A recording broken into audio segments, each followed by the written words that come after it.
Hey there, I'm Jill Bryant, and here we are in the midst of the COVID-19 pandemic.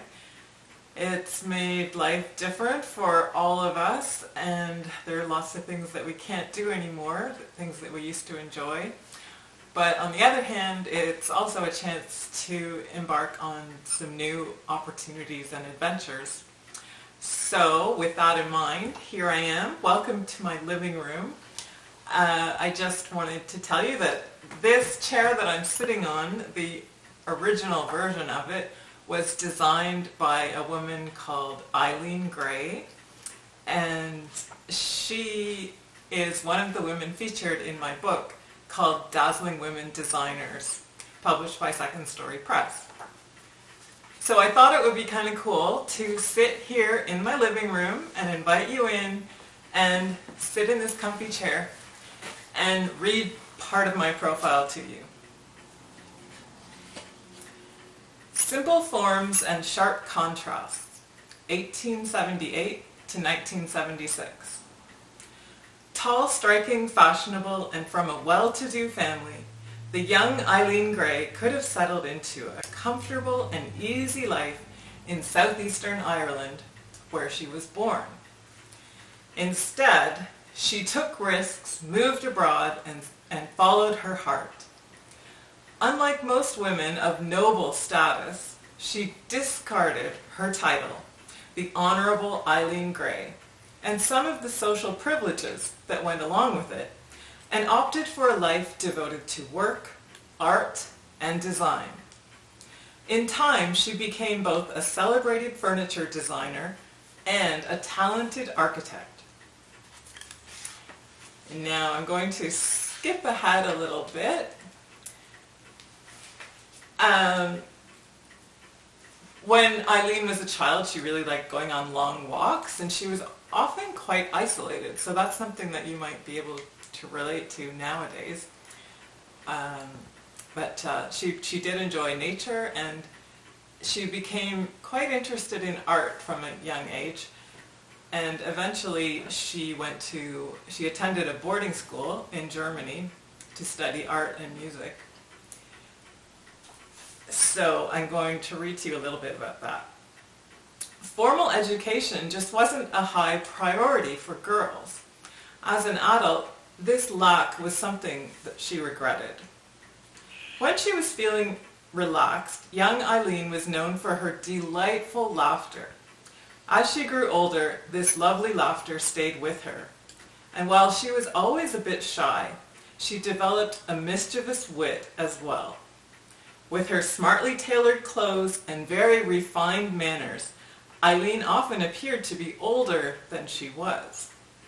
In her late teens, she often wore her long dark auburn hair pinned up and topped with a fashionable hat. She developed a passion for shoes and had a large collection to complete her striking outfits. Young men flocked around Eileen, but she wasn't interested in marriage. At the age of 22, not too long after her dear father had died, she and her mother traveled to Paris. She was impressed by how exciting this city was compared to conservative London. All right, now I'll skip ahead a little farther. A couple years later, in 1902, at the age of 24, Eileen took a second trip to Paris.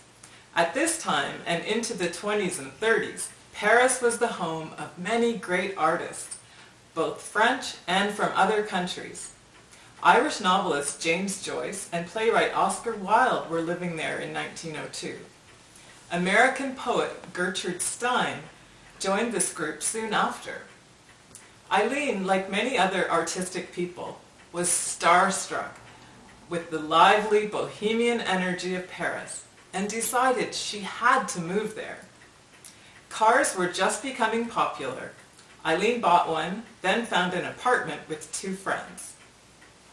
So then she attended art school there and did drawing classes, and not long after that she started to study lacquer work. I don't know if you know what lacquer work is, but this is a lacquer tray that was given to me from a friend from Japan. So that gives you a bit of an idea. But Eileen made very elaborate she made elaborate screens that would be used as room dividers or decorative elements in a room. So that's kind of neat too. And of course, like many artistic people, sometimes it's the people you meet who help to propel your career forward. So let's find out about that. When Eileen met a distinguished, influential, and rather high-strung art collector named Jacques Doucet, big things started to happen for her. Doucet owned many original paintings by masters such as Picasso, Rousseau, and Van Gogh, and a vast collection of one-of-a-kind furnishings that were also works of art in their own right.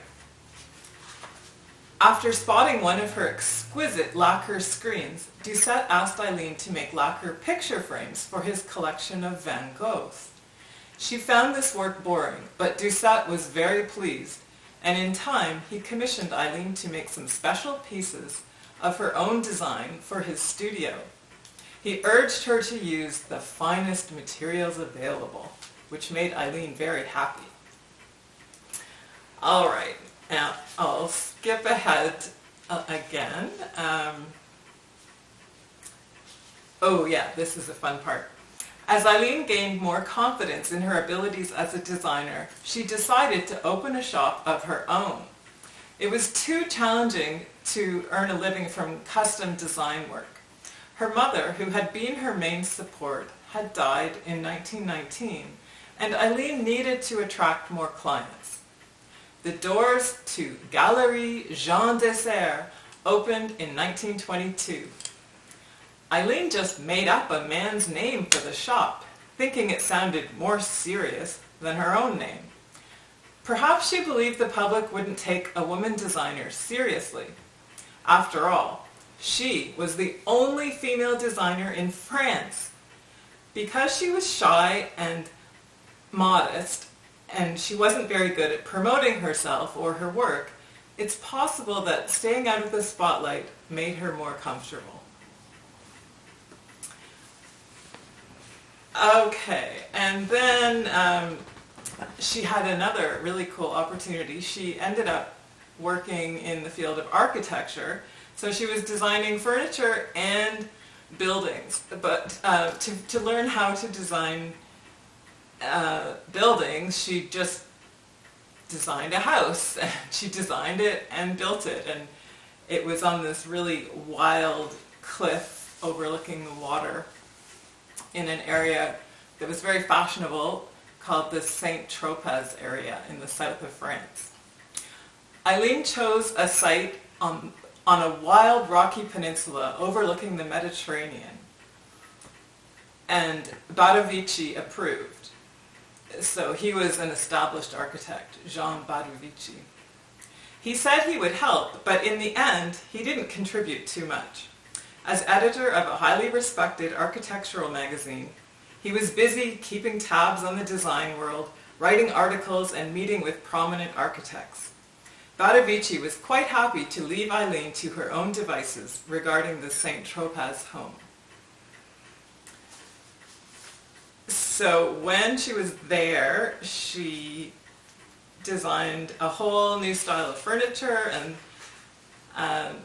a table called the E1027 side table, which looks like this. And then, of course, this chair, the Bibendum chair, is another timeless piece of furniture that she designed that's now mass-produced and sold all around the world. Her original dragon's armchair, it's quite different from this one, sold for $28 million when fashion designer Yves Saint Laurent died, and his collection of one-of-a-kind pieces was auctioned. Eileen Gray's name is synonymous with the terms modern and avant-garde.